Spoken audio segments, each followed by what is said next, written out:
बिस्मिल्लाहिर्रहमानिर्रहीम। जी स्टूडेंट्स, अब हम डेमो लेक्चर शुरू करते हैं। कि मैंने आपको बताया था कि जो सिनोनिम्स, एंटोनिम्स और इंग्लिश का 20 नंबर का पोर्शन है उसमें सिनोनिम्स भी आते हैं, एंटोनिम्स भी आते हैं और प्रपोजिशन भी आती है।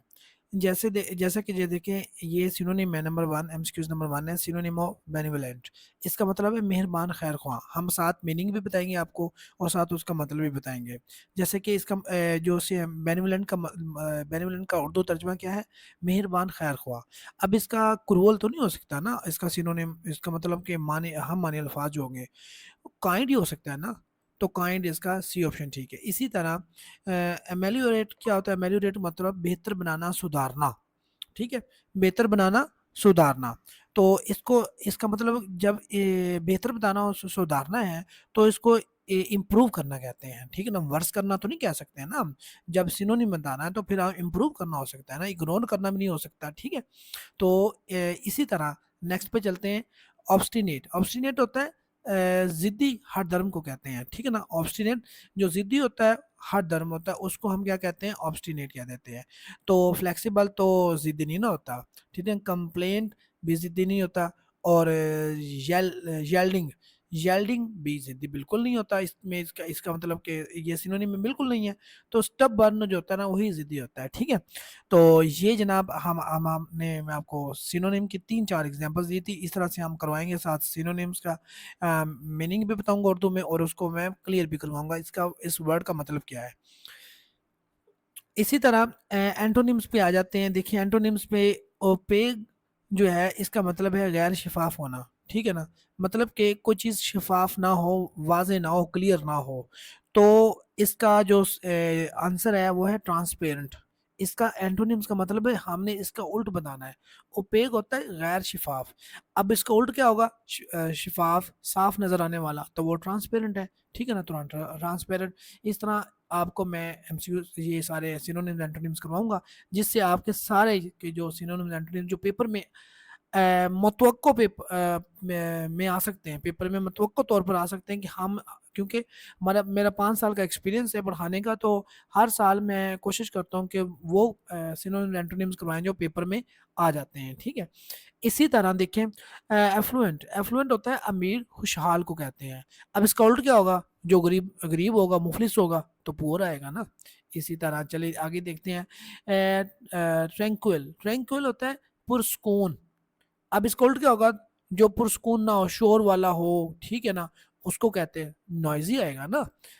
काम तो नहीं आएगा ना, नॉजी का नॉजी आएगा जो शोर हो, वहां पे पीसफुल ना हो। ठीक है ना, तो ये थे सिनोनिम्स और एंटोनिम्स। इसी तरह हम आप प्रेपोजिशन का मैं बताता हूँ। प्रेपोजिशन होती क्या है? प्रेपोजिशन दरअसल ये एक रिलेशन होता है बिटवीन जो नाउन एंड प्रोनाउन के दरमियान जो है ना, शो करता है। ये एक ऐसा वर्ड होता है जो नाउन और प्रोनाउन के साथ रिलेशन को शो करता है, और अदर वर्ड्स के साथ इन सेंटेंस में। ठीक है, जैसा कि ये प्लेस की भी बारे में भी हो सकती है, टाइम के बारे में भी हो सकती है। ठीक है ना, काज मैनर्स के बारे में भी हो सकती है, और इवन डायरेक्शन के बारे में भी प्रेपोजिशंस होती हैं। जैसा कि एग्जाम्पल के तौर पर देखें, कॉमन प्रेपोजिशन जो हम यूज करते हैं वो है एट, ऑन, इन, फ्रॉम। जैसा कि into, onto, of, behind, during, before, after, etcetera. ठीक है, आगे देखें टाइप्स ऑफ प्रपोजिशन। जो टाइप्स है देखें यूज के हवाले से और एग्जांपल्स। प्रपोजिशन जो है ऑफ प्लेस, जो किसी प्लेस के तौर पर के लिए यूज होती है प्रपोजिशन, वो जो शो करती है कि वे समथिंग इज, कि कोई चीज कहाँ है। ठीक है ना, उसकी प्लेस को शो करती है। ठीक है, पोजीशन को शो करती है।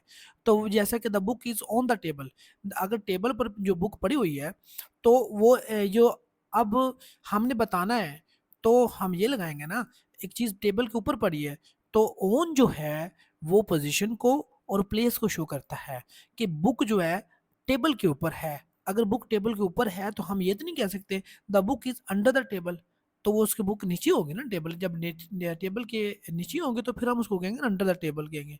ठीक है ना, तो लिहाजा book is on the table आएगा। ठीक है ना, इसी तरह टाइम के लिए भी प्रपोजिशंस होती हैं। जैसा कि ये शो टाइम रेफरेंस, जो टाइम रेफरेंस को शो करे। I will meet you at 5 PM, I will meet you at 5 PM. At use होता है टाइम के लिए। डायरेक्शन के लिए टू यूज होता है, ठीक है ना। इनटू यूज होता है, ठीक है ना।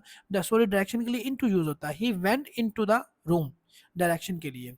मूवमेंट के लिए आप मूवमेंट कर रहे हैं कोई डायरेक्शन आपकी, इनटू मतलब कि he went into the room. आगे देखिए, कॉज और पर्पस के लिए जो शो करता है कॉज और पर्पस, ऐसी प्रपोजिशन वो कौन सी होगी? He died of cancer. Died of cancer, of जो है की वजह से, डाइड ऑफ कैंसर की वजह से वो मरा। ऑफ जो है ये काज को, पर्पस को शो करती है। इसी तरह मैं अब आगे चलता हूँ। ये प्रपोजिशंस हम वन बाय वन आपको रूल्स भी करवाएंगे और बताएंगे कि प्रपोजिशन यूज कैसी होती है, इनका मतलब क्या क्या है, ठीक है। बेसिक रूल्स जो ये भी हम आपको करवाएंगे, कौन कौन से हैं प्रपोजिशंस के, ठीक है ना। और इसके साथ साथ इसका इसके साथ साथ इनके साथ हम आपको एक्सरसाइज भी करवाएंगे। तो ये था इंग्लिश का जो डेमो लेक्चर, तो मैंने आपको डिलीवर कर दिया, इसको देखें। तो नेक्स्ट लेक्चर जो है वो जनरल नॉलेज पे है। नेक्स्ट जो लिंक शेयर किया गया उस पर क्लिक करें। बहुत शुक्रिया, थैंक यू वेरी मच।